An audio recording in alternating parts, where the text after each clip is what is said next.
I didn't tell my father right away, by the way. I surprised him a little bit later on. They kept him busy at the nurse's desk, and they rolled me out of the room, and I stood up by myself, and I gave him a hug, and I put my hand over his eyes. So he's trying to figure out who's hugging me. He couldn't imagine who was hugging me. Now, I couldn't speak at the time, so I couldn't talk. And he wanted to know who it was, and of course I wouldn't answer. I couldn't answer. So when he saw me, I can't tell you what the expression was like on his face. I'm the baby of the family. I'm the only boy. So it was like he was given. It was like if I was almost like my mother had given birth to me a second time. He was beyond happy. That evening was the first night of Hanukkah in 1983.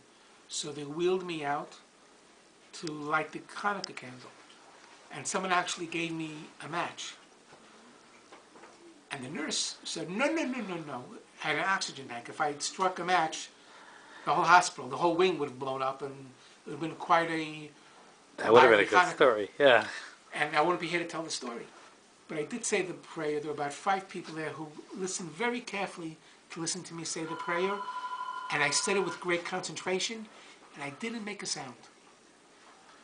But it was the best prayer I ever said, and a few people have said to me that they had never heard a prayer said with such intensity. 30 days after that, now I had a tracheotomy, if you can see, and they gave me the tracheotomy because since my chest muscles, if you can see, since my chest muscles were paralyzed and my face was paralyzed, they had to make the cut here so I could breathe. They put an oxygen mask over my throat, and that's why I breathed through a tube that was inserted there. The only way for me to talk was for them to cover that tube. Now, as far as they could tell, my chest muscles were still paralyzed. But it was 30 days after that, and they realized that, well, if the Rebbe said he's going to walk, he's probably going to be able to talk too.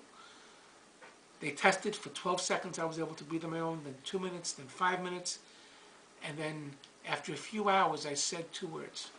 I said, thank God. But it made people laugh, because that day and for a few months afterwards, I sounded like Donald Duck. It took me a while to learn how to talk again. But I talked. 60 days later, and I talked. 30 days after that, 30 days after that. Got 30 days after that. 30 days after that, and it's the 90th day, time for me to swallow.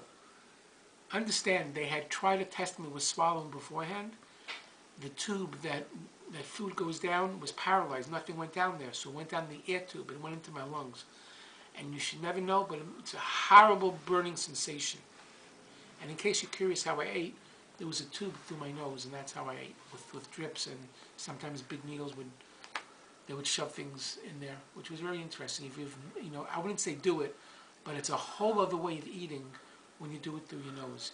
You have a whole set of taste buds, apparently, that's somewhere in the back of your mouth or somewhere there, and it tastes completely different than what you're used to. You taste food completely differently. And also, you're probably using those muscles for the first time.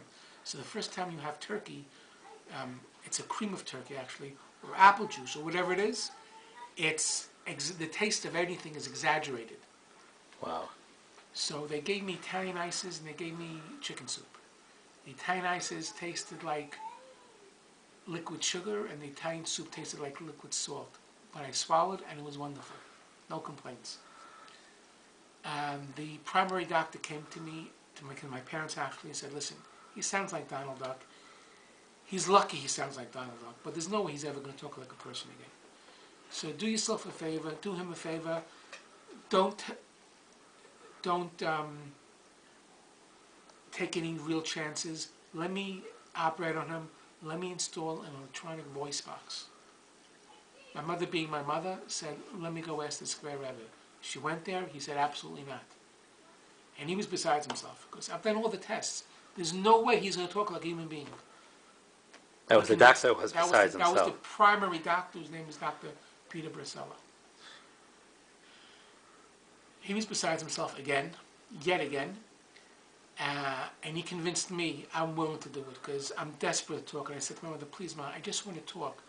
Electronically, I don't care. I need to talk. My father said, let the boy talk. It's his life. Everybody pressured her, but my mother, bombs could be falling out of the sky. When a rabbi says to her, do something, and don't do something, that's what she does. She doesn't question. She follows. She's a good German Jewish woman. And she refused to do it, and as you can see... A good Jew who stays with the rabbi, too. And as you can see, I'm able to talk without the use of any kind of electronic instrument at all. So you're lucky that your mother was that stubborn. I had a mother that cared. I'm a very stubborn person myself, but I did listen to my mother that one time. So I thank God I did that, and I've thanked her publicly before, but I've never thanked her on YouTube. So Mom, thank you so much for being so stubborn, then and now. Thank you for being a phenomenal mother. And I thank my father. He's been gone for these many years, but he was a phenomenal, wonderful, giving father. And after 3.5 months, I was sent home. It took me quite a few months to relearn how to walk upstairs, how to use my limbs, how to speak. But I do all these things now. One thing very important to say, I think, when people are told by doctors that people there's nothing going on, they're going to be vegetables, there's no activity, there's no anything, what would you say to them? I would say to you, even when a person is in a coma, they know you're there. They sense that you're there. Small tricks, by the way, in case someone is very critically ill, that helps them emotionally. It's not just that I know from this for myself, but it's more or less a known thing. If you can get permission to bring the sheets, the bed sheets and the pillowcases, even pajamas of the person from their own bed, it's very healthy to them emotionally, as opposed to hospital sheets. And when you go see a very sick person, never dress dark. Always try and dress in bright colors, even if it's wintertime. Whitey? You have no idea what that does to a person, even though they don't realize it at first. When you go and dress in dark colors, it's a depressing color. When you go in bright colors, it's a happier color. It changes it reflects on the person. And you didn't even actually see the people yet. You somehow knew. I knew it. I just sensed it, and they knew. That's an amazing thing. So wear a white shirt would be a good thing. Wear white. White shirt. Yellow would be better. Yellow. Red would be good. Blue is good. Colors are good. Colors are good. White isn't so good. Oh, okay. Colors. Vibrant colors. So you're talking about vibrant colors. Pastels, especially with women. Pastels. Anything that reflects life. I would never think that. That's a fantastic thing to know. Something that reflects, okay, I hit a bump in the road, next, I'm going to get past it. I haven't given up hope. When you wear a bright color, it shows you haven't given up hope. Huh. When you're giving up and you're depressed, you have a dark color that reflects on the patient senses it, especially when they're in a very, very dangerous condition. Something in them understands what you're feeling. It's reflected in your clothing, and it reflects back to them. So it's an important thing to know. How would you say your awareness was when you were... I had complete awareness. People thought I was in a coma. And people have said to me many times, people came up to me then, and they would say things in my ear that they wouldn't normally say to me, but they thought I was in a coma. So they didn't know that I knew everything they were saying.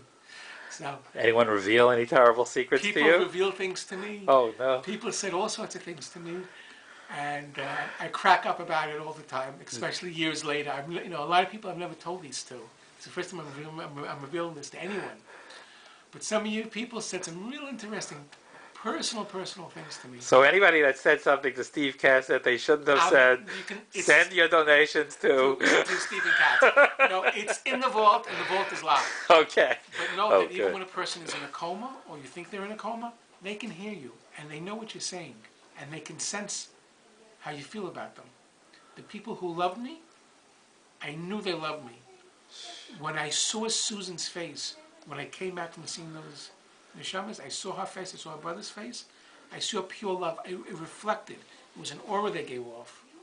People who came to me, who had been pretending for years to be... You're not talking about physical attraction love, you're talking about love of one human being to another. Right.